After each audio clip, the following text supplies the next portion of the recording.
மல்லி, அம்மாடி மல்லி, கதவை திறமா. போர்வைக்குள் புதைந்து நன்றாக தூங்கிக் கொண்டிருந்த மல்லி குணவதியின் சத்தம் கேட்டு சோம்பலை முறித்துக்கொண்டு மெதுவாக எழுந்து அமர்ந்தாள். அம்மாடி மல்லி, கதவை தட்டியபடி குணவதி, என்னடி பண்ணிட்டு இருக்க? எவ்வளவு நேரமா கதவை தட்டிக்கிட்டு இருக்கேன். என்னம்மா உனக்கு? ஏன் இப்படி கத்திக்கிட்டு இருக்க? அப்பப்பா, கொஞ்ச நேரம் நிம்மதியா தூங்க விட மாட்டியே. எழுந்து விறுவிறுவென்று கதவை திறந்தாள். அம்மா, இப்போ எதுக்கு நீ இப்படி கூப்பாடு போட்டுட்டு இருக்க? சரியா போச்சு போ. மெட்ராஸில் நீ தினமும் எந்நேரம் வரைக்கும் தான் தூங்கிட்டு இருப்பியா? அப்புறம் காலையில் நேரமாக ஆஃபீஸுக்கு போவியா இல்லையா? இப்படித்தான் தூங்கி வழிஞ்சிக்கிட்டு போவியா? அம்மா போமா, உனக்கு என்ன தெரியும்? தினமும் காலையில் 7 மணிக்கு ஆஃபீஸில் இருக்கணும், தெரியுமா? சரி, 2 நாள் லீவ் ஆச்சே, அம்மா வீட்டில் நிம்மதியாக தூங்கிட்டு போகலாம்னு வந்தா நீ இருக்கியே. ஆமாடி, இதையே சொல்லு. ஏன் செல்ல அம்மா தானே நீங்க. நகரெடி. அவளை உள்பக்கம் தள்ளியபடி அறையை சுத்தம் செய்தாள் குணவதி. உங்க வயசுக்கெல்லாம் நாங்கள் நடு சாமத்தில் எழுந்து குளித்து சாணம் தெளித்து கோலம் போட்டு வீடு வாசலெல்லாம் சுத்தம் செய்து சமையலை முடித்து இந்நேரத்துக்குள்ளே நடுவு நட போயிடுவோம். ஆனால் நீங்கள் ஆஃபீஸில் போய் ஃபேனில் உட்காந்து வேலை செஞ்சுட்டு வருவதற்கே இந்த சலிப்பு சலிச்சுக்கிறீங்க. இந்த காலத்து பிள்ளைங்க எல்லாம் ஏன் தான் இப்படி இருக்கீங்களோ? அம்மா தாயே, விடுறியா? தெரியாமல் பேசிட்டேன். நீ உன் புராணத்தை ஆரம்பிக்காத, தயவு செய்து நிறுத்து. மல்லியை மேலும் கீழுமாக பார்த்தபடி, மஞ்சு எழுந்துட்டா வெளியில் வாடி. அவள் எழுந்ததிலிருந்து அம்மா வந்துட்டாங்களா பாட்டின்னு கேட்டுக்கிட்டே இருக்கா. மல்லியின் முகம் பிரகாசித்தது. நான் வரும்போது அவன் நல்லா தூங்கிட்டு இருந்தா, அதனால் எழுப்ப வேண்டாமன்னு வந்து படுத்துட்டேன். நானும் நீ நைட்டு லேட்டாக வந்து படுத்ததில் அசதியாக இருப்பன்னு தான் உனக்கு குரல் கொடுக்கல. மணி 7 ஆகுது, வெளியே வா. அவர்கள் பேசிக்கொண்டிருக்கும் போதே மஞ்சு ஓடி வந்து அம்மா என்று மல்லியை கட்டி அணைத்து கொண்டாள். 2 கன்னங்களிலும் மாறி மாறி முத்தம் வைத்தாள். அம்மா, எப்பம்மா வந்தீங்க? என் தங்கமே. மல்லியும் அவளை வாரி அணைத்து முகமெல்லாம் முத்தம் வைத்தாள். அம்மா, என்னை எழுப்பியிருந்தா நானும் வந்து உங்கள் கூடவே தூங்கி இருப்பேன்ல. அம்மாடி, நீ நல்லா தூங்கிட்டு இருந்த, அதான் உன்னை தொந்தரவு செய்ய வேண்டாம்னு பாட்டிக்கிட்ட சொல்லிட்டு அம்மா வந்து படுத்துட்டேன். அம்மா, எத்தனை நாள் இங்கே இருப்பீங்க? 2 நாள் இங்கே தாண்டா இருப்பேன். திங்கக்கிழமை காலையில் கிளம்பிடுவேன். மஞ்சுவின் முகம் வாடி போனது. என்னடா ஆச்சு தங்கம்? 2 நாள் தானா? ஆமாடா, அம்மாவுக்கு லீவு கிடைக்கும் போது உன் கூட நிறைய நாள் இருக்கேன். அம்மா, நீங்கள் இங்கேயே இருக்கிற மாதிரி ஒரு வேலையை பார்க்கக்கூடாதா? மஞ்சு இப்படி கேட்டதும் மல்லியின் முகமும் வாடி போனது. அது இல்லடா, அம்மாவுக்கு வேலை அங்கே தானே இருக்கு. போமா, நம்ம மாமாவும் அத்தையும் கூட தான் வேலைக்கு போகிறாங்க. அவங்க இங்கேயே இருக்கலையா? அம்மாடி, அவங்க 2 பேருமே டீச்சர். இங்கே இருக்கிற பள்ளியிலே வேலை மாற்றிக்கிட்டாங்க. ஆனால் அம்மாவோட கம்பெனி இங்கே எங்கேயும் இல்லையே. இருந்தா அம்மாவும் மாற்றிக்கிட்டு வந்துடுவேன். சும்மா சொல்லாதீங்க, போங்கம்மா. அம்மாடி மஞ்சு, இது ஒரு சின்ன கிராமம். இந்த ஊரில் அந்த மாதிரி கம்பெனியெல்லாம் இல்லைம்மா, புரியுதா? அதனால தான் அம்மா அங்கே வேலை செய்கிறா. சிறிது நேர அமைதிக்கு பின், அப்போது இந்த தடவை என்னையும் உங்கள் கூடவே கூட்டிகிட்டு போங்க. நீ சின்ன பிள்ளை இல்லையாடா, உன்னை அங்கே பார்த்துக்க யார் இருக்கா சொல்லு. குணவதி மஞ்சுவை அணைத்து முத்தம் வைத்தாள். அம்மா காலையில் வேலைக்கு போச்சுன்னா வரவே நைட் ஆயிடுது. நீ அங்கே தனியாக எப்படி இருப்ப? பாட்டி, நான் தான் இப்போ வளர்ந்துட்டேன் இல்லை? குணவதி, மல்லி இருவரின் சிரிப்பும் பலத்தது. இங்கே பாரு மஞ்சு, உன்னை நீயே பார்த்துக்கிற வயசு வரட்டும். நான் கண்டிப்பாக உன்னை அங்கே கூட்டிகிட்டு போய் அம்மா கூடவே வச்சுக்கிறேன், சரியா? அது வரைக்கும் நீ தாத்தா பாட்டி வீட்டில் சமத்தா இருப்பியான். போமா, எப்பவும் இதையே சொல்லுங்க. மஞ்சுவின் முகமும் அகமும் வாடி போனது. சிறிது நேர அமைதிக்கு பின், அம்மா, பேசாமல் தாத்தா பாட்டியையும் நம்ம கூடவே கூட்டிகிட்டு போனால் என்ன? அடியே வாலு, இந்த ஊரில் எங்களுக்கு எந்த வேலையும் இல்லை பாரு.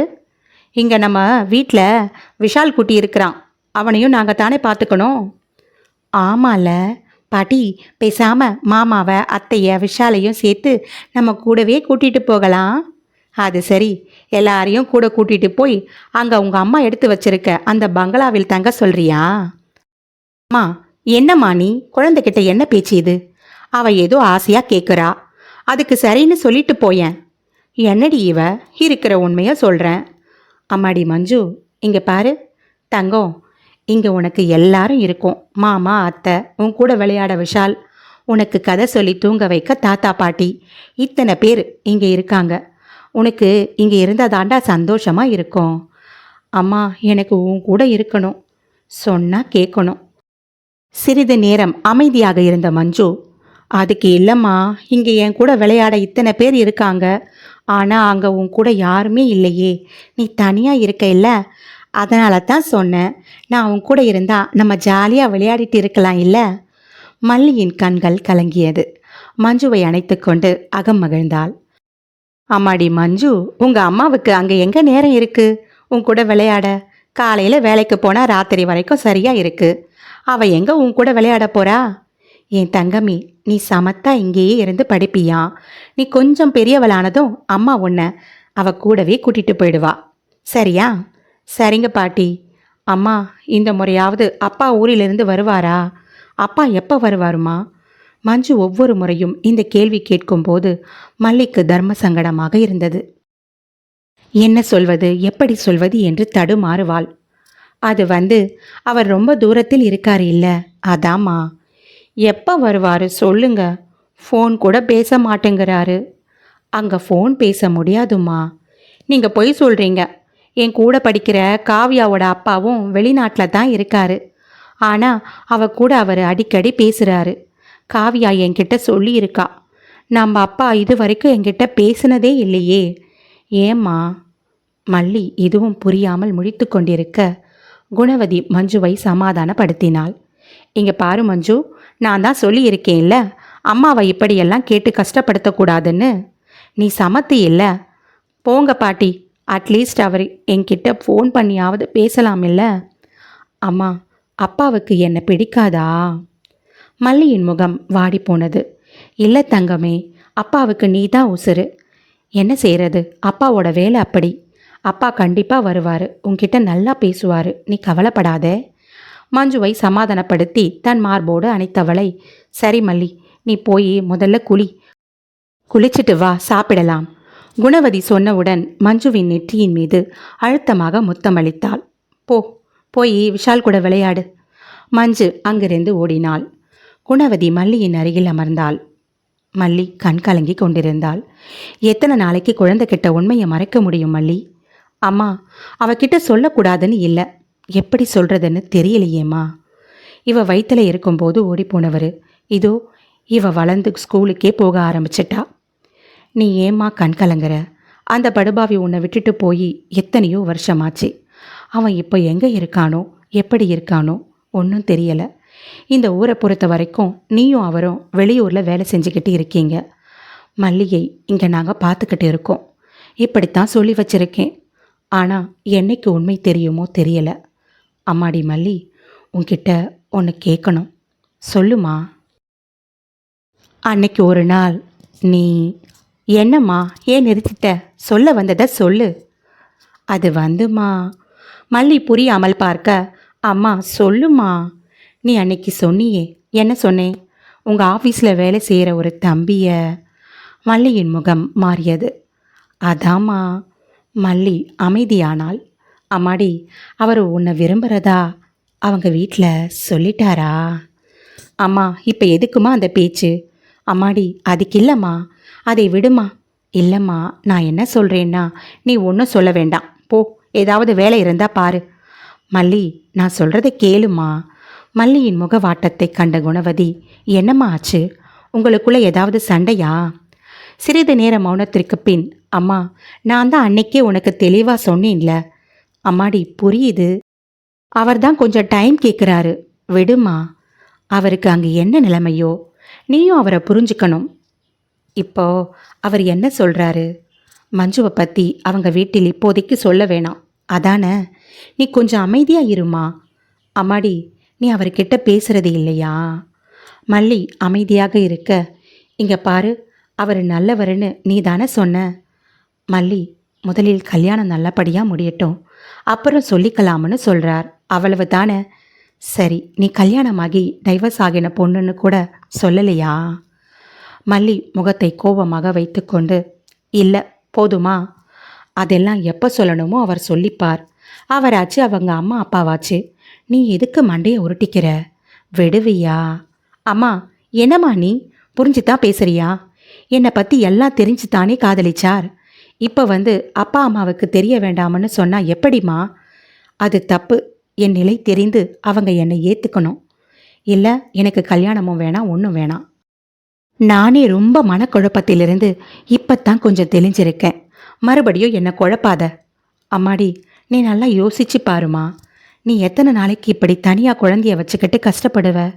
இங்கே பாரு, எங்களுக்கும் வயசாயிடுச்சு. இன்னும் எத்தனை நாளைக்கு நாங்கள் குழந்தைய பார்த்துக்கிட்டு இருக்க முடியும் சொல்லு? எங்கள் காலத்துக்கு அப்புறம் உங்கள் அண்ணனும் அண்ணியும் எத்தனை நாளைக்கு உனக்கு சப்போர்ட் பண்ணுவாங்கன்னு நினைக்கிற? அம்மா, நீ ஏம்மா அப்படி நினைக்கிற? அதுக்குள்ளே நம்ம மஞ்சுவே வளர்ந்துருவா.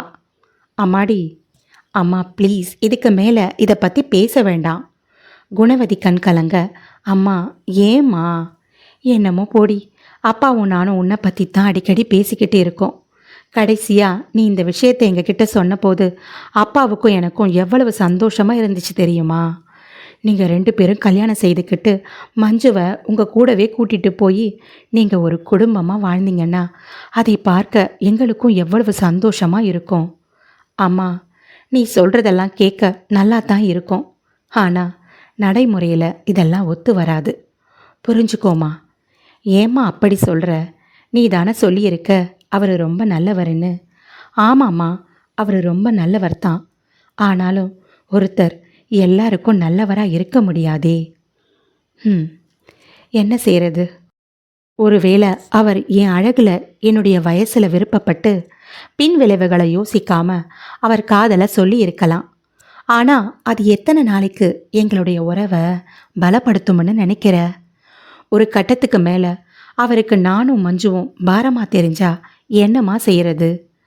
குணவதியின் கண்கள் குளமாகின. அம்மா, இதுக்குத்தான் நான் வரக்கூடாதுன்னு நினச்சேன். ஆனால் மஞ்சு கண்ணுக்குள்ளே இருந்தா, அதனால தான் வந்தேன். நீ இப்படியே பேசிட்டு இருந்தா நான் அடுத்த முறை வரமாட்டேன் பார்த்துக்க. இல்லடி இல்லை, நான் ஒன்றும் சொல்லலை. குணவதி எழுந்து கண்களை துடைத்து கொண்டு அறையை விட்டு வெளியேறினாள். மல்லியின் மனம் குமுறியது. கடவுளே, ஏன் என்ன மட்டும் எப்படி சோதிக்கிறாய்? படித்து முடித்தவுடன் திருமணம், வீட்டில் பார்த்த வெளிநாட்டு மாப்பிள்ளை, நல்ல வேலை, வீடு வாசல் வசதி என்று நம்பி திருமணம் செய்து வைத்தார்கள். ஆனால் என்ன, அவரின் கல்லூரி தோழியுடன் சேர்ந்து வாழ விரும்பினார். எனக்கு விவாகரத்து அளித்தார். நான் என்ன தவறு செய்தேன்? என்னை எதற்கு திருமணம் செய்ய வேண்டும்? எதற்கு எனக்கு ஒரு குழந்தையை தர வேண்டும்? அவர் எங்களை பிரிந்து 10 வருடங்களாகிறது. ஆனால் அதன் வலியும் தாக்கமும் இன்றளவும் அப்படியே இருக்கிறது. ஒரு காயத்திலிருந்து மீள்வதற்குள் இன்னொரு வலி. நான் என்ன செய்ய? நான் ஏன் சேகரை சந்திக்க வேண்டும்? சந்தித்தாலும் அவர் காட்டும் அன்பு வார்த்தையில் நான் ஏன் மயங்க வேண்டும்? எங்களுக்குள் ஏற்பட்ட இந்த அன்பினை நான் ஏன் அவசரப்பட்டு அம்மா அப்பாவிடம் சொல்ல வேண்டும்? சொல்லி சந்தோஷத்தை தந்த நானே இன்று அதில் நெருப்பை அள்ளி கொட்டிவிட்டேனே. நான் என்ன செய்வேன்? குமுறிக் கொண்டிருந்த மல்லியின் சிந்தனை எங்கோ சென்றது. ஹாய் மல்லி. ஹாய் சேகர். என்ன மல்லி இங்கே உட்காந்துட்டு இருக்க? ஒன்றும் இல்லை, சும்மா தான். டீ பிரேக்கில் இப்படி வந்தேன். ஆமாம், உனக்கும் ஒரு டீ சொல்லவா? வேணாம் மல்லி. என்னாச்சு சேகர், ஏன் டல்லாக இருக்க? அது வந்து மல்லி, உன்கிட்ட ஒரு விஷயமா பேசணும். என்ன விஷயம் சொல்லு சேகர். அது வந்து என்ன ஆச்சு? உங்கள் வீட்டில் நம்ம கல்யாணத்துக்கு ஒத்துக்கலையா? இல்லை இல்லை, அப்படி இல்லை. பின்ன என்ன? என்ன விஷயம்னு சொல்லு. அது வந்து மல்லி.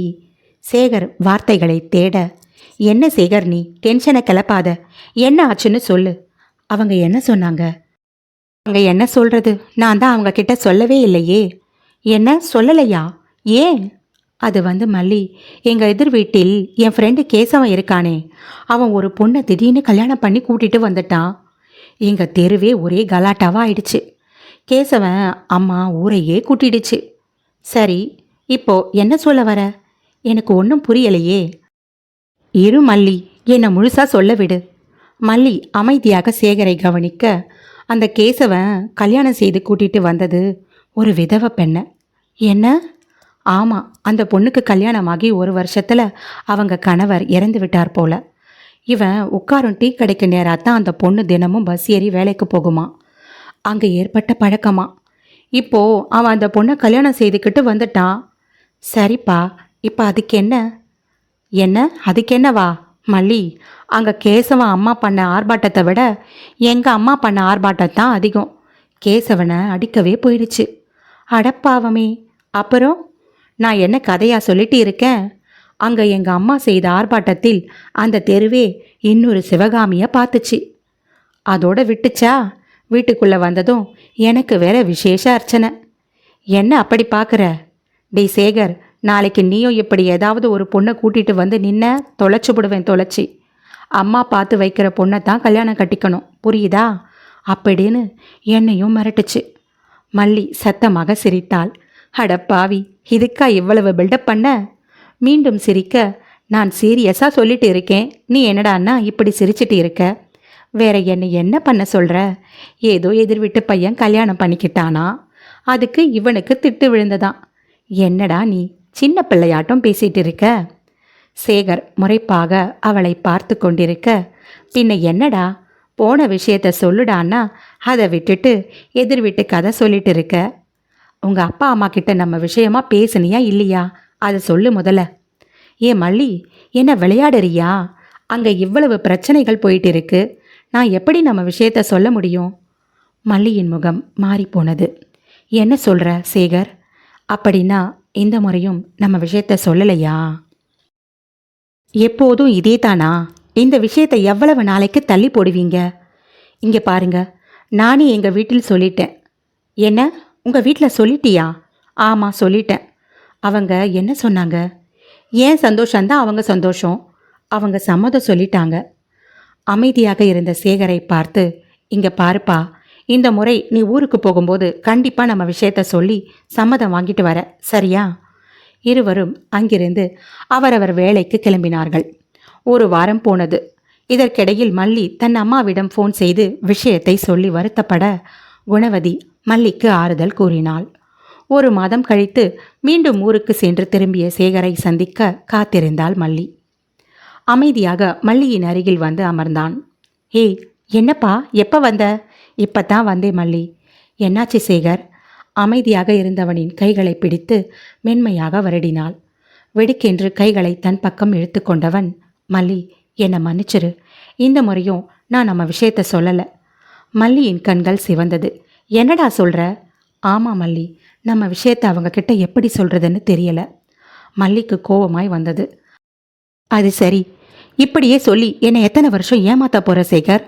மல்லி, வாய மூடு. இனி அப்படி கூப்பிடாத.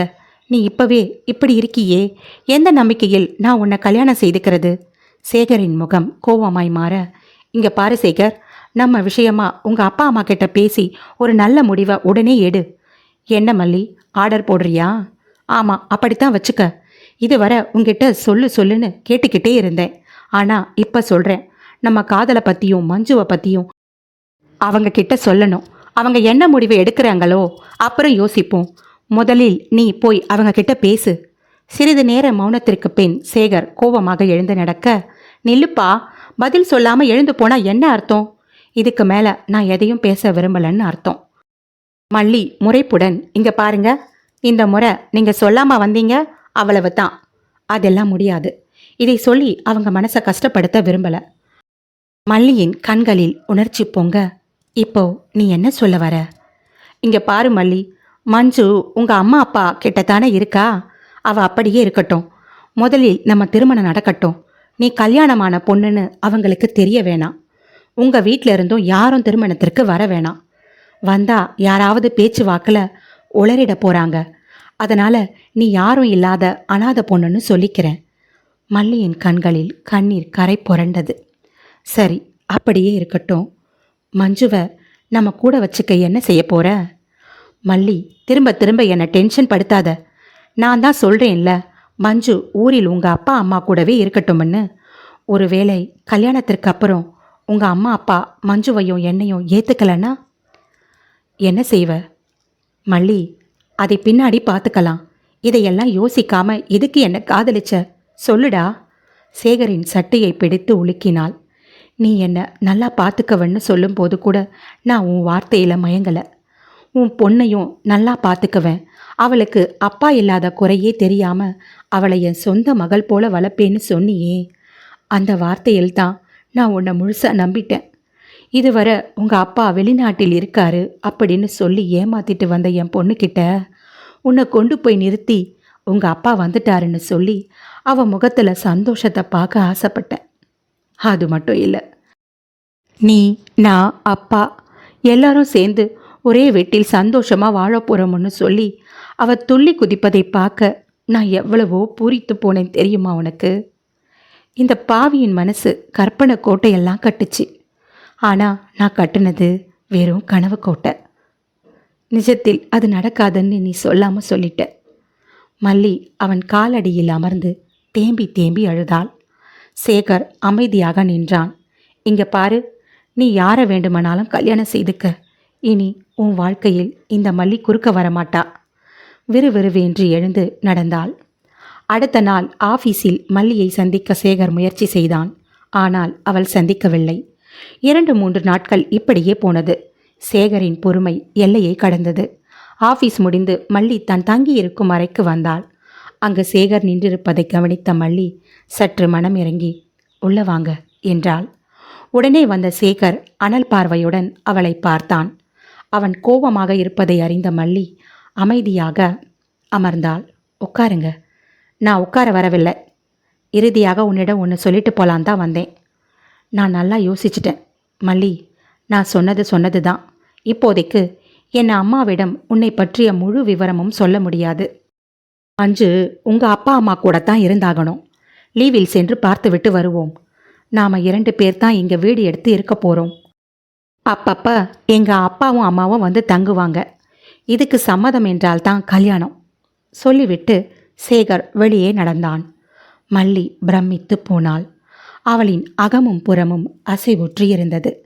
வெகு நேரம் சிலையாக நின்றவள் நீண்ட பெருமூச்செடுத்து தன் கண்ணீரை துடைத்தாள். ஏதோ மனதில் உள்ள பாரம் குறைந்த எண்ணத்தில் அமைதியாக தன் வேலைகளை பார்த்தாள். மல்லி, மல்லி. எங்கோ சென்ற தன் நினைவை மீட்டெடுத்தவள், என்னம்மா? ஏண்டி, என்னடி நீ இன்னும் குளிக்க போகலையா? வாக்கிங் போன அப்பாவே திரும்ப வந்துட்டாருடி. போடி, போய் குளிச்சுட்டு ஹாலுக்கு வா. அண்ணனும் அண்ணியும் கிளம்ப போறாங்க. இதோ வரேம்மா. விறுவிறுவென்று குளியலறையை நோக்கி ஓடினாள். ஹாலில் அமர்ந்திருந்த மணிநாதன் செய்தி பேப்பரில் மூழ்கியிருக்க பின்புறமாக இருக்கைகள் வந்து அணைக்க, அம்மாடி மல்லி சிரித்துக்கொண்டே எதிரினில் வந்தவள், எப்படி இருக்கீங்கப்பா? நல்லா இருக்கேம்மா. நீ எப்படிம்மா இருக்க? நல்லா இருக்கேன்ப்பா. நைட்டு ரொம்ப லேட்டாக வந்தியோ? ஆமாம்ப்பா, கொஞ்சம் லேட் ஆயிடுச்சு. சாப்பிட்டியாம்மா? இன்னும் இல்லைப்பா, இனிதான். வாங்க எல்லாரும் சேர்ந்து சாப்பிடுவோம். அண்ணன் சுகுமார், அண்ணி வசந்தி அவர்களும் சாப்பிட்டு பள்ளிக்கு கிளம்பினார்கள். வா மஞ்சு என்றதும், இல்லை அண்ணா, மஞ்சுவை நானே கொண்டு வந்து விடுறேன். சரிம்மா என்றதும் மஞ்சுவை மல்லியே பள்ளிக்கு அழைத்து வந்தாள். அங்கே தன் சக தோழி கிரிஜாவை பார்த்தாள். ஏய் மல்லி, ஊரிலிருந்து எப்படி வந்த? நேற்று தான் வந்தேன் கிரிஜா. எப்படிடி இருக்க? எனக்கு என்னடி, நல்லா இருக்கேன். நீ எப்படிடி இருக்க? நல்லா இருக்கேன். தன்னுடைய உயிர் தோழியை நீண்ட நாள் கழித்து சந்தித்ததால் நேரம் போவதே தெரியாமல் மல்லி வெகு நேரமாக பேசிக்கொண்டிருந்தாள். சரிடி, நான் வந்து ரொம்ப நேரமாச்சு. கிரிஜா வரட்டுமா? அப்பப்போ ஃபோனாவது பண்ணுடி. சரிடி, வரேன். மல்லி வீட்டை வந்தடைந்தாள். வீடே நிசப்தமாக இருந்தது. மல்லிக்கு ஒன்றும் புரியவில்லை. அம்மா, என்ன ஆச்சு? ஏன் எல்லாரும் ஒரு மாதிரி இருக்கீங்க? அது வந்து மல்லி. குணவதி எதுவும் பேசாமல் அமைதியாக இருப்பதை பார்த்தவளுக்கு கோபமாய் வந்தது. அம்மா, இப்போ என்ன ஆச்சு? ஏன் எல்லார் முகமும் இப்படி இருக்கு? அண்ணன், அண்ணி, நீங்கள் 2 பேரும் இங்கே என்ன செய்றீங்க? வேலைக்கு போகலையா? அவர்கள் இருவரும் மௌனமாக இருக்க, குணவதி, நான் தான் அவங்கள ஃபோன் செய்து வர சொன்னேன் என்றதும், ஏன்? மல்லி கோபமாக கேட்க, அங்கு யாரிடமும் பதில் இல்லை. அப்பா, நீங்களாவது சொல்லுங்க. அவர் எதுவும் பேசாமல் அமைதியாக எழுந்து தங்களின் அறைக்கு சென்றார். மல்லி அமைதியாக ஹாலில் அமர, அம்மாடி மல்லி, போ, எழுந்து உன் ரூமுக்கு போய் பாரு. மல்லி சற்று குழப்பத்துடன் அவளின் அறையை நோக்கி நடந்தாள். அங்கே கட்டிலின் மீது யாரோ ஒரு ஆண் திரும்பிய நிலையில் அமர்ந்திருப்பதை கண்டவள் மெதுவாக உள்ளே செல்ல அவளின் இதயம் படபடத்தது. மெதுவாக அடிமேல் அடி வைத்து அருகில் சென்று பார்த்தவளுக்கு அதிர்ச்சி. நீங்களா? மல்லியை பார்த்தவுடன் அவன் எழுந்து நின்றான். மல்லி, மல்லி. முகத்தை திருப்பிக் கொண்டவள், நீங்க எங்க இங்க வந்தீங்க? மல்லி, என்னை மன்னிச்சிடு ப்ளீஸ். என்ன மன்னிக்கணுமா? மன்னிச்சிடு மல்லி. அவளின் கைகளை பிடிக்க வந்தவனை தட்டி விட்டவள், என் வாழ்க்கையே நாசமாக்கிட்டு இப்ப எந்த முகத்தை வச்சுக்கிட்டு இங்க வந்தீங்க? தப்புத்தான், நான் உனக்கு பண்ணியது பெரிய துரோகம்தான். என்னை மன்னிச்சிடு மல்லி. இத்தனை வருஷம் கழிச்சு இப்பத்தான் உங்களுக்கு புத்தி வந்துச்சா? இது வரைக்கும் எங்க ஞாபகம் வரலையா? தயவு செய்து இங்கிருந்து வெளியே போங்க ப்ளீஸ். மல்லி, அப்படி சொல்லாத. நான் ஏதோ புத்தி கெட்டு போய் தப்பு பண்ணிட்டேன். என்னை மன்னிச்சிரு. வினோத் கண் கலங்க மல்லியோ அமைதியாக திரும்பினாள். வினோத் அவளின் அருகில் வந்து அவள் தோள்களின் மீது கை வைக்க, தள்ளிப்போங்க, கிட்ட வந்தீங்க அவ்வளவு தான். மல்லி, நான் உன் புருஷன். ஓ, உங்களுக்கு அந்த நினைப்பு இன்னும் இருக்கிறதா? இங்க பாருங்க, அதெல்லாம் முடிஞ்சு போன கதை. உங்களுக்கும் எனக்கும் விவாகரத்து ஆயிடுச்சு. மல்லி, நாம நினைச்சா நம்ம குழந்தைக்காக திரும்பவும் ஒன்று சேர்ந்து வாழலாம். நான் என்ன பொம்மையா? நீ வேண்டானா தூக்கி போடவும் வேணும்னா எடுத்து வச்சுக்கவும். கல்யாணம் என்ன விளையாட்டா? அது உண்மையான அன்பும் உணர்வுகளும் உள்ள 2 உயிர்கள் சேர்ந்து கடைசி வரைக்கும் பயணிக்கிற ஒரு அற்புதமான பந்தம். உங்களை போன்ற ஜென்மங்களுக்கெல்லாம் அது புரியாது. உண்மைத்தான் மல்லி, நான் செய்தது மன்னிக்க முடியாத தப்புத்தான். நீ என்னை எவ்வளவு வேண்டுமானாலும் திட்டு, நான் அதை ஏற்றுக்கிறேன். நான் செஞ்ச தப்புக்கு நீ என்னை அடித்தா கூட நான் வாங்கிக்க தயார். ஆனால் நான் சொல்வதை கேளு. தன் 2 காதுகளையும் பொத்தி கொண்டாள். ப்ளீஸ், தயவு செய்து இங்கிருந்து போயிடுங்க. நான் எதையும் கேட்க விரும்பலை. மல்லி, ப்ளீஸ், தயவு செய்து போயிடுங்க. மல்லி அந்த அறையிலிருந்து விறுவிறுவென்று வெளியேறி பின்புறம் தோட்டத்திற்கு ஓடினாள். ஹாலில் அமர்ந்திருந்த குணவதி மல்லியின் பின்னே ஓடினாள். அறையின் உள்ளிருந்த வினோத் வெளிவந்து, மச்சான், நான் வரேன். மல்லியை சமாதானம் செய்து அவளிடம் பேசி புரிய வைங்க. நான் நாளைக்கு வரேன் சொல்லிவிட்டு வினோத் அங்கிருந்து கிளம்பினான். பின்புறம் தோட்டத்தில் அமர்ந்து அழுது கொண்டிருந்த மல்லியின் தோள்களின் மீது ஒரு கை அழுத்தியது. மல்லி நிமிர்ந்ததும் குணவதி அவளின் அருகில் அமர்ந்தாள். மல்லி வீறிட்டு அழ அவளின் தோள்களை பற்றி கொண்டு ஆறுதல் கூறினாள். அழாதேம்மா, அழாதே. இங்க பாரு மல்லி, இனிமே நீ எதற்காகவும் அழக்கூடாது. நீ அழுத காலமெல்லாம் போச்சு. இனி நீ சந்தோஷமா வாழ வேண்டிய காலம். இனி உன் வாழ்க்கையில் எந்த கஷ்டமும் இல்லை. நாங்கள் இத்தனை நாள் வேண்டினதுக்கு அந்த கடவுள் கண்ணை திறந்துட்டான். குணவதியின் இந்த பேச்சு மல்லிக்கு விந்தையை அளித்தது. அவள் இமைக்காமல் குணவதியை பார்த்து கொண்டிருக்க, என்னம்மா அப்படி பார்க்குற? இங்க பாரு, ஒரு வகையில் நீ சேகருடன் பேசாமல் போனதும் நல்லதுக்கு தான். இப்போ பாரு, உன்னுடைய புருஷனே உன்னை தேடி வந்துட்டாரு. இதை கேட்டவுடன் மல்லியின் விழிகள் அதிர்ச்சியில் பிளந்தது. இதுக்குத்தானும் என்னவோ அந்த சேகருக்கும் உனக்கும் சண்டை வந்துச்சு. கடவுள் புண்ணியம் போ. இனிமேல் நீ, மாப்பிள்ளை, மஞ்சு எல்லாரும் சந்தோஷமா இருப்பீங்க. எனக்கு அது போதும். குணவதி சந்தோஷத்தில் பேசிக்கொண்டிருக்க, அம்மா, உனக்கு என்ன பைத்தியமா பிடிச்சிருக்கு? நீ என்ன பேசுறேன்னு தெரிஞ்சுதான் பேசுறியா? என்னடி, உள்ளதை தான் பேசுகிறேன். அம்மா, மல்லியின் கோபம் எரிமலையாய் வெடித்தது. அந்த ஆள் இங்கே வந்ததும் நீங்கள் எல்லாரும் சேர்ந்து அவனை தர்ம அடி அடித்து விரட்டுவீங்கன்னு பார்த்தா, நீங்கள் என்னடா அண்ணா அவரை அழைச்சி நடு வீட்டில் உட்கார வச்சிருக்கீங்க. நீங்கள் என்னை என்ன நினச்சிங்க? நான் அவரை திரும்ப ஏற்றுக்குவேன்னு நினச்சிங்களா? மல்லி, அவர் தான் தன் தப்பையெல்லாம் உணர்ந்து நம்ம எல்லார்கிட்டேயும் மன்னிப்பு கேட்குறார் இல்லை? மன்னிப்பு கேட்டால் எல்லாம் சரியாக போகுமா? நான் பட்ட காயம், என் மனசில் இருக்கிற வலி எல்லாம் மறைஞ்சிடுமா? அம்மாடி, உன்னுடைய கஷ்டம் எனக்கு புரியுது. ஆனால் நீ உன் எதிர்காலத்தையும் யோசிக்கணும். அதெல்லாம் யோசிக்க எனக்கு நேரம் கிடையாது. இங்கே பாரு மல்லி, கண்டதை யோசிச்சு உன் வாழ்க்கையை பாழாக்கிக்காத. உன்னுடைய குழந்தையோட எதிர்காலத்தை பாரு. மஞ்சு அப்பா எங்கன்னு கேட்டுக்கிட்டே இருக்கா. அவளுடைய நல்லதுக்காவது நீயும் மாப்பிள்ளையும் சேர்ந்து வாழணும். அம்மா, உன்னை என்னால் புரிஞ்சிக்கவே முடியல. இதோ இப்பத்தான் காலையில் சேகர்கிட்ட எப்படியாவது பேசு, நீங்கள் 2 பேரும் கல்யாணம் செய்துக்கிட்டு சேர்ந்து வாழற வழியை பாருன்னு சொன்னேன். சொல்லி கொஞ்ச நேரம் கூட ஆகலை. இப்போ அதே வாய் வினோத் கூட சேர்ந்து வாழற வழியை பாருன்னு சொல்லுது இல்லை? ஏம்மா இப்படி பண்ணுற? என்ன உணர்வில்லா பொம்மைன்னு நினச்சியா? நிமிஷத்துக்கு நிமிஷம் மனசை மாற்றிக்கிட்டு இருக்க. இன்னும் எல்லா உணர்வுகளும் உள்ள ஒரு மனுஷி தான். மல்லியின் கண்கள் குளமாகியது. இங்க பாருமா, என் கண்ணு இல்லை, ஆனது ஆச்சு போனது போச்சு. நடந்ததை பேசிக்கிட்டே இருந்தா இப்ப யாருக்கு என்ன லாபம் சொல்லு? புத்திசாலித்தனமாக பொழைக்கிற வழியை பாருமா. நாளைக்கு மாப்பிள்ளை கூட ஊருக்கு கிளம்புமா. அது மட்டும் என்னால் முடியாதுமா. எனக்கு புரிஞ்சு போச்சுடி. உன் மனசுல அந்த சேகர் தான் இருக்கான். அதனால தான் நீ மாப்பிள்ளை கூட சேர்ந்து வாழ முடியாதுன்னு சொல்ற. இங்க பாரு, மாப்பிள்ளைக்கு இந்த விஷயம் தெரிஞ்சா அவர் கஷ்டப்பட மாட்டாரு. மல்லி, வேண்டாம். ஊர் உலகத்தின் வாயில் நிற்காதடி. நீயே உனக்கு அவமானத்தை தேடிக்காதடி. மல்லியின் கண்கள் எரி குழம்பாகியது. அம்மா, போதும் நிறுத்து.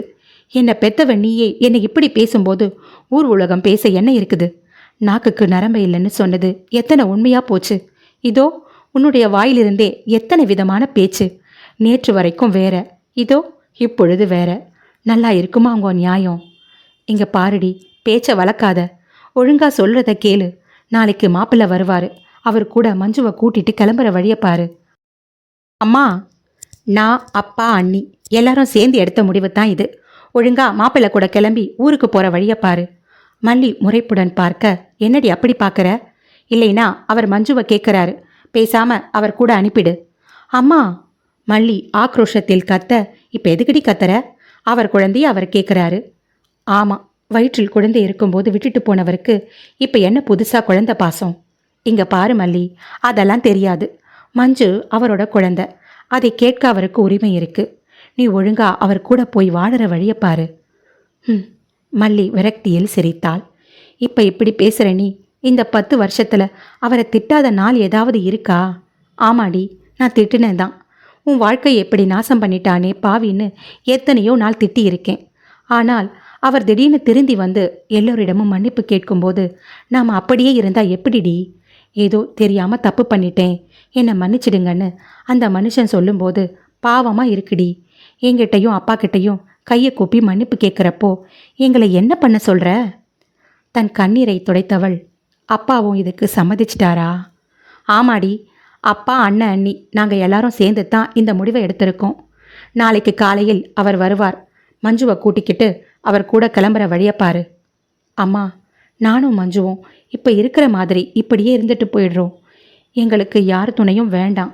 அடியே, நாளைக்கு வேற யாரையாவது பிடிச்சிருக்குன்னு வந்து நின்னா அப்பொழுது அதை மட்டும் நாங்கள் ஏற்றுக்கணுமா?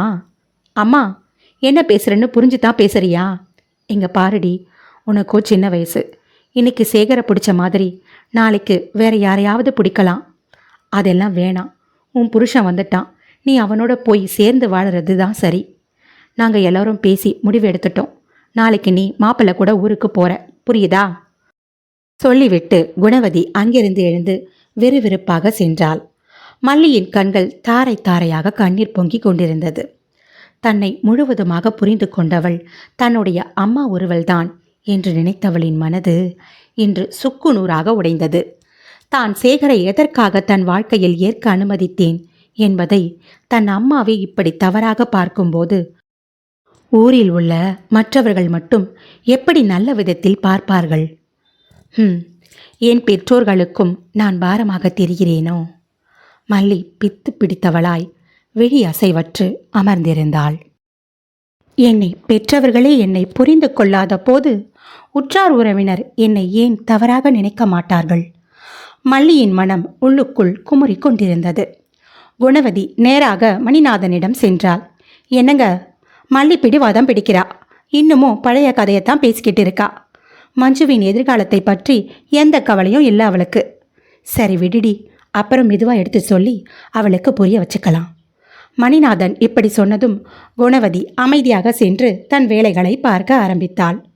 மல்லியின் அண்ணனும் அண்ணியும் மல்லியின் அருகினில் வந்தனர். அண்ணன் சிவகுமாரோ, மல்லி இங்க பாருமா, உன் மனசு எனக்கு புரியுது. ஆனா நீ மஞ்சுவின் எதிர்காலத்தையும் பார்க்கணும் இல்ல? மல்லி அமைதியாக இருந்தாள். அவளின் கண்கள் கண்ணீர் வடிப்பதை நிறுத்தியது. இனம் புரியாத இறுக்கம் ஒன்று அவளின் உள்ளத்தில் பரவியது. நாங்க உன்னுடைய நன்மைக்குத்தான் சொல்கின்றோம் மல்லி. சற்று முன்பு குணவதி சொன்னதில் சிறிது மாற்றம் இல்லாமல் அப்படியே தன் அண்ணனும் ஒப்புவித்து போக மல்லி சிலையாக அமர்ந்திருந்தாள். சரி வரே மல்லி, பர்மிஷனில் வந்திருக்கோம். அவர்கள் அங்கிருந்து சென்றனர். மதிய வேளை வந்தது. மல்லி இன்னமும் தோட்டத்திலேயே அமர்ந்திருந்தாள். குணவதி தட்டினில் சாப்பாடு எடுத்துக்கொண்டு மல்லியிடம் வந்தாள். மல்லி, இந்தா கொஞ்சம் சாப்பிடுமா. எதுவும் வேண்டாம், தயவு செய்து என்னை கொஞ்ச நேரம் தனியாக இருக்க விடுங்க, போதும், எனக்கு எதுவும் வேண்டாம். மல்லி கூச்சலிட குணவதி அமைதியாக உள்ளே சென்றாள். மாலை வேளையானது. மஞ்சு பள்ளியிலிருந்து வந்தாள். தோட்டத்தில் அமர்ந்திருந்த மல்லியின் அருகே வந்தவள் அம்மா என்று கட்டிக்கொண்டு அவளுக்கு கன்னத்தில் மாறி மாறி முத்தங்கள் வைத்தாள். மல்லியும் அவளை இறுக கட்டிக்கொண்டு உள்ள மாறுதல் அடையும் வரை தன் மகளை கொஞ்சி தீர்த்தாள். அம்மா, என்னம்மா ஆச்சு? ஏன் உங்க முகம் இப்படி இருக்கு? ஒன்றும் இல்லைம்மா, அம்மா கொஞ்சம் டயர்டாக இருக்கேன் தங்கம். உங்க கண்ணெல்லாம் சிவப்பா இருக்கே, உங்களுக்கு உடம்பு சரியில்லையா? மல்லி விரக்தியில் சிரித்தாள். சரி வாங்கம்மா, ஹாஸ்பிட்டலுக்கு போகலாம். வேண்டாம் தங்கம், உன் பக்கத்தில் இருந்தாலே என் உடம்பு தெம்பாயிடும். மஞ்சுவை அணைத்து கொண்டு ஆறுதலை தேடிக்கொண்டிருந்தாள். மஞ்சு, என்னம்மா? அம்மா உன்னை ஒன்று கேட்பேன், அம்மாவுக்கு பதில் சொல்வியா? சொல்லுங்கம்மா. உனக்கு அம்மாவை பிடிக்குமா இல்லை அப்பாவை பிடிக்குமா? சத்தமாக சிரித்தவள், எனக்கு அம்மாவை தான் பிடிக்கும். ஏன், உன் அப்பாவை உனக்கு பிடிக்காதா? பிடிக்கும், ஆனால் எங்கள் அப்பா தான் என் கூட இல்லையே. மஞ்சு இப்படி பேசியதும் மல்லியின் மனம் குற்ற உணர்வில் தத்தளித்தது. மஞ்சு, அப்பா ஒரு தப்பு பண்ணிட்டாரு. அவர் அம்மாவை கஷ்டப்படுத்திட்டாரு. எல்லாரும் அப்பாவை மன்னிக்க சொல்கிறாங்க, ஆனால் என்னால் அது முடியலை. என்னம்மா சொல்கிறீங்க? அப்பா தப்பு பண்ணிட்டாரா? ஆமாம்டா. என்ன தப்பு? மல்லி எதுவும் பேசாமல் அமைதியாக இருக்க, அம்மா, அப்பா செய்தது பெரிய தப்பா இல்லை சின்ன தப்பா? தன் மழலை குரலில் கேட்டதும், ரொம்ப பெரிய தப்புடா. சிறிது நேர மௌனத்திற்கு பின், அப்படின்னா அப்பாவை கண்டிப்பாக திட்டணும். நீங்கள் அப்பா கிட்ட பேசாதீங்க. மஞ்சு இதை சொன்னதும் மல்லி அவளை வாரி அணைத்து கொண்டாள். முகமணைத்தும் முத்தம் வைத்தாள். அன்று இரவு அனைவரும் அவரவர் அறைகளில் தூங்கிக் கொண்டிருந்தனர். விடியற் காலை வழக்கம் போல எழுந்து மல்லியின் அறைக்கு வந்தாள் குணவதி. மணி 6 ஆகுது, இவ இன்னும் எழுந்திருக்கலையா? மல்லி, மல்லி, எழுந்திருச்சு வெளியே வா. கதவை தட்ட கதவு தானாக திறந்து கொண்டது. என்ன இது, கதவு திறந்திருக்கிறது? உள்ளே சென்று பார்த்தால் அறை காலியாக இருந்தது. அங்கு மல்லி இல்லை, மஞ்சுவையும் காணவில்லை. மஞ்சு, மஞ்சு, மல்லி. வீடு முழுவதும் தேடினாள். மல்லியும் மஞ்சுவும் எங்கும் இல்லை. குணவதிக்கு தூக்கி வாரி போட்டது. ஒருவேளை சொல்லாமல் கொள்ளாமல் மெட்ராஸுக்கு போயிட்டாளா? என்னங்க, என்னங்க? என்னடி, எதுக்கு இப்போ இப்படி ஓடி வர? மெதுவாக வரக்கூடாதா? ஐயோ ஏங்க, நம்ம மல்லியையும் மஞ்சுவையும் காணலைங்க. என்னடி சொல்கிற? நல்லா தேடி பார்த்தியா? நல்லா தேடி பார்த்துட்டேன், அவங்கள காணோம். மணிநாதன் தன் ஃபோனை எடுத்து மல்லிக்கு கால் செய்தான். ஃபோன் சுவிட்ச் ஆஃப். என்னங்க, இப்போ என்னங்க செய்யறது? மஞ்சுவையும் கூட்டிக்கிட்டு போயிருக்கா. ஆனாலும் உங்கள் பொண்ணு இருக்காளே, அழுத்த காரிங்க அவ. சரிடி, நீ பதறாத. அவள் மெட்ராஸுக்கு தான் போயிருப்பா. நீ கவலைப்படாத, நம்ம நேராக போய் பார்த்துக்கலாம். குணவதி தேம்பி தேம்பி அழுதாள். பிடிவாத காரிங்க, அவள் எடுப்பது தான் முடிவு. மற்ற எதை பற்றியும் அவள் கவலைப்பட மாட்டா. டே சுகுமார், உன் தங்கச்சி மஞ்சுவை கூட்டிக்கிட்டு வீட்டை விட்டு போயிட்டாடா. என்னம்மா சொல்கிறீங்க? வீட்டில் அனைவரும் கலக்கத்தில் இருக்க நேரம் 10 இருக்கும். வினோத் வந்திருந்தார். மல்லியையும் மஞ்சுவையும் அழைத்து போக, என்னங்க, மாப்பிள்ளை வந்திருக்காரு. அவருக்கு இப்போ நம்ம என்ன பதில் சொல்ல போகிறோம்? வாங்க உட்காருங்க. ஷோபாவில் அமர்ந்தார். அனைவரும் மௌனமாக இருக்க, என்ன எல்லாரும் ஒரு மாதிரி இருக்கீங்க? அனைவரிடமும் எந்த பதிலும் இல்லை. ஆமாம், மல்லியும் மஞ்சுவும் எங்க? அது வந்து மாப்பிள்ளை. குணவதி எப்படி சொல்வது என்று தடுமாற, வினோத், மல்லி மஞ்சுவை கூட்டிக்கிட்டு மெட்ராஸுக்கு போயிட்டா. என்ன, மெட்ராஸுக்கு போயிட்டாளா? என்ன சொல்கிறீங்க? ஆமாம் மாப்பிள்ள, காலையில் எழுந்து வந்து பார்த்தா அவளையும் மஞ்சுவையும் அறையில் காணலை. சொல்லாமல் கொள்ளாமல் கிளம்பிட்டா. வினோத் அவர்களிடம் அந்த மெட்ராஸ் முகவரியை வாங்கி கொண்டு அங்கிருந்து சென்றான். அங்கு மல்லியை 2 நாளாக காணாமல் சேகர் மல்லி தங்கியிருந்த அறைக்கு வந்தான். அறை வெளியே பூட்டப்பட்டிருந்தது. பக்கத்தில் இருப்பவரிடம், அக்கா, மல்லி எப்போ வருவாங்க? ஏன்பா, உனக்கு விஷயம் தெரியாதா? அவங்க காலையிலேயே வந்து இந்த அறையை காலி செய்துவிட்டு போயிட்டாங்களே. என்னது, காலி செய்து விட்டார்களா? என்ன சொல்கிறீங்க? சேகருக்கு அதிர்ச்சியாக இருந்தது. அக்கா, எங்கே போகிறாங்கன்னு ஏதாவது சொன்னாங்களா? அவங்க சொந்த ஊருக்கே போவதா சொன்னாங்க. அப்படியா? உடனே சேகர் மல்லியின் ஊருக்கு புறப்பட்டான். இங்கே வந்து இறங்கிய வினோத் முகவரியை விசாரித்து கொண்டு அவள் தங்கியிருந்த அறைக்கு வருகிறான். ஏங்க, வீட்டில் யாராவது இருக்கீங்களா? வெளியில் வந்த பெண்மணியிடம், ஏங்க இங்கே பக்கத்தில் மல்லி. ஆமாம், இங்கே தான் தங்கியிருந்தாங்க. வீடு பூட்டி இருக்கு. அவங்க எங்கே போயிருக்காங்க? அவங்க காலி செய்துக்கிட்டு போயிட்டாங்கப்பா. என்னங்க சொல்கிறீங்க? இங்கே இருக்கிறதா தான் விலாசம் எல்லாம் கொடுத்தாங்க. ஆமாம்ப்பா, இங்கே தான் இருந்தாங்க. ஆனால் காலையில் தான் வந்து காலி செய்துக்கிட்டு போனாங்க. என்ன, எங்கே போகிறாங்கன்னு ஏதாவது சொன்னாங்களா? அட என்னப்பா இது தொல்லையாக போச்சு. எத்தனை பேருக்கு தான் பதில் சொல்கிறது? அவங்க சொந்த ஊருக்கு போவதா தான் சொன்னாங்க. என்ன, அவங்க சொந்த ஊருக்கா? நான் அங்கே இருந்து தானே வருகிறேன்.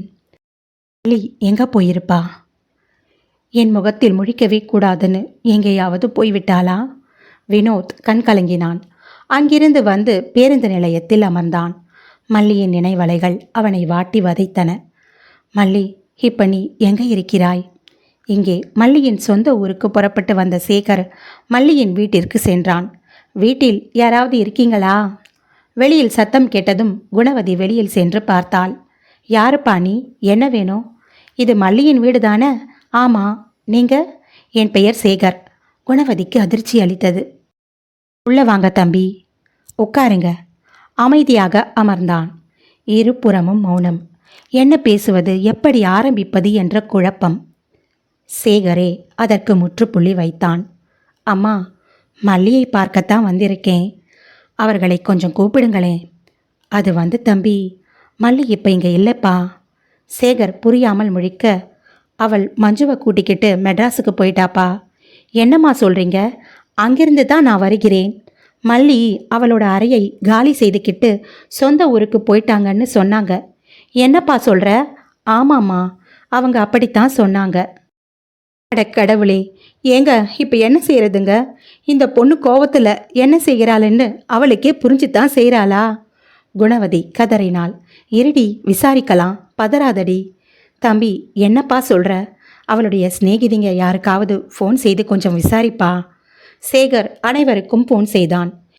எந்த தகவல்களும் கிடைக்கவில்லை. சேகருக்கு ஒரு யோசனை. உடனே தங்கள் அலுவலகத்திற்கு கால் செய்தான். சார், நான் சேகர் பேசுகிறேன். சொல்லுப்பா. சார், மல்லி ஆஃபீஸுக்கு வந்தாங்களா? மல்லியா? அவங்க காலையில் இங்கே வந்தாங்கப்பா. ஜாபை ரிசைன் பண்ணிட்டு போயிட்டாங்க. என்ன, ஜாபை ரிசைன் பண்ணிட்டாங்களா? என்ன சார் சொல்கிறீங்க? ஆமாம் சேகர், ஜாபை ரிசைன் பண்ணிட்டாங்க. சேகர் கண்களில் உணர்ச்சி போராட்டம். சொல்ல முடியாத வழிகள் அவன் கண்களில் நீரை வரவழைத்தது. ஐயோ மல்லி, என்னை மன்னிச்சிடு. உன் மனசை நான் இந்த அளவுக்கு காயப்படுத்திட்டேனா? இனி என்னுடைய முகத்திலே முழிக்கவே கூடாதுன்னு கண் காணாமல் போயிட்டியா மல்லி? சேகர் வாய் விட்டு கதறினான். அங்கே மல்லியின் குடும்பமும் கதறியது. சேகர் பேருந்து நிலையத்தில் பேருந்திற்காக அமர்ந்திருந்தான். மல்லியின் நினைவலைகள் அவனை வாட்டி வதைத்தன. வினோத் பேருந்தில் பயணித்து கொண்டிருந்தான். மல்லியின் நினைவில் அவன் மனமும் குற்ற உணர்ச்சியில் தவித்தது. சேகர், வினோத் இருவரின் குரல் ஒரு சேர ஒலித்தது. மல்லி, இப்போ நீ எங்கே இருக்க? நான் இங்கே தான் இருக்கேன். மல்லி, நான் இங்கே இருக்கேன். திரும்பி பாரு. ஏ மல்லி. சுடர். தோழிகள் இருவரும் கட்டி தழுவி கொண்டனர். என்னடி திடீர்னு இப்படி புறப்பட்டு வந்திருக்க? உங்கள் வீட்டில் வேறு யாருக்கும் சொல்லக்கூடாதுன்னு சொல்லிட்ட. என்னடி விஷயம்? மல்லி தன்னுடைய நிலையை சொல்லி அழுதாள். நீ எதற்கும் கவலைப்படாதடி, நான் இருக்கேன், பார்த்துக்கலாம் விடு. எங்கள் ஆஃபீஸில் உனக்கு வேலைக்கு கேட்டு பார்க்குறேன். சரிடி. கல்லூரி தோழிகள் இருவரும் நீண்ட நாள் கழித்து சந்திக்கவே வெகு நேரம் பேசிக்கொண்டிருந்தனர். ஏய், நம்ம மஞ்சுவா இது? எவ்வளவு வளர்ந்துட்டா? என்னம்மா படிக்கிறாய்? 6வது படிக்கிறேன் ஆண்டி. மஞ்சுவின் கன்னத்தை கிள்ளி முத்தமிட்டாள். மல்லி, ஆனாலும் நீ பெங்களூரில் தான் இருக்கிறன்னு உங்கள் வீட்டிற்கு கால் செய்து ஒரு வார்த்தை சொல்லிடுடி. நான் இங்கே இருப்பது யாருக்கும் தெரியக்கூடாது. எனக்கு யாரும் வேண்டாண்டி. சுடர், இதற்கு மேல் காயப்பட என் மனசிலும் சரி உடலிலும் சரி தெம்பு இல்லை. இனி எனக்கு மஞ்சுவிற்கு நான். எங்கள் 2 பேர் வாழ்க்கையில் இனி யாருக்கும் இடமில்லை. சரிடி, உன் இஷ்டம். சரி, வா போகலாம். சுடரின் ஆஃபீஸில் மல்லிக்கு நல்ல வேலை கிடைத்தது. இனி இவர்களை பற்றிய தகவல்கள் அங்கு யாருக்கும் தெரிவிக்கப் போவதில்லை. 6 மாதங்கள் கழிந்தன. குணவதியும் மணிநாதனும் மல்லியை எண்ணி கவலைப்பட்டு கொண்டிருந்தனர். பெற்றவர்களாயிற்றே. வருடங்கள் கடந்தன. சேகருக்கும் திருமணம் நடந்து முடிந்தது. ஆனால் அவன் வாழ்க்கை அளித்தது கணவனை இழந்து சிறு குழந்தையுடன் இருக்கும் ஒரு பெண்ணிற்கு. மல்லிக்கு செய்த துரோகத்திற்கு அவன் மனதிற்குள் எடுத்துக்கொண்ட சபதம் இது. வினோத் குடும்ப உறவுகளை துறந்து ஆன்மீக பணியில் தன்னை முழுவதுமாக அர்ப்பணித்துக் கொண்டான். தற்பொழுது அனைவரும் ஓரளவிற்கு இயல்பு நிலைக்கு வந்துவிட்டனர். மல்லியின் பெற்றோர்களுக்கு மல்லியை பற்றிய நினைவு அவ்வப்பொழுது எட்டி பார்க்கும். இருவரும் அழுகையை மறந்து விரக்தியாக சிரிப்பார்கள். அழுத்தக்காரி, ஆனாலும் அவளுக்கு இவ்வளவு வைராக்கியம் கூடாது என்று தங்களுக்குள் முணங்கிக் கொள்வார்கள். மல்லி இப்படியே இருந்துவிடப் போவதில்லை. நிச்சயம் அவள் அங்கு திரும்பப் போவாள். மஞ்சுவை நன்றாக படிக்க வைத்து அவளை நல்ல நிலைமையில் நல்ல பதவியில் அமர வைத்து அவளுக்கு நல்ல இடத்தில் மனம் பேசி முடித்து திருமணத்தில் உடனிருந்து நல்ல முறையில் நடத்தி தருமாறும் தங்கள் பேத்தி தன் திருமண வாழ்க்கையை சிறப்பாக வாழ தங்கள் அன்பையும் ஆசிர்வாதத்தையும் தர வேண்டி அவர்களை அழைப்பதற்காக அவள் நிச்சயம் திரும்பி போவாள். நன்றி. என்றும் நட்புடன் உங்கள் ஹேமலதா தனசேகர். வணக்கம் நண்பர்களே. இந்த கதையில் மல்லி எடுத்த முடிவு சரியானதா இல்லை தவறானதா? உங்கள் பதில் என்ன? கமெண்டில் தெரிவிக்கவும். என்னை பொறுத்தவரை இந்த கதையின் முடிவு இப்படித்தான் இருக்க வேண்டும் என்று என் மனதிற்கு பட்டது. இல்லை, மல்லி சேகருடன் தான் சேர்ந்திருக்க வேண்டும். இல்லை, மல்லி வினோத்துடன் தான் வாழ்ந்திருக்க வேண்டும். இதில் உங்கள் விருப்பம் என்ன?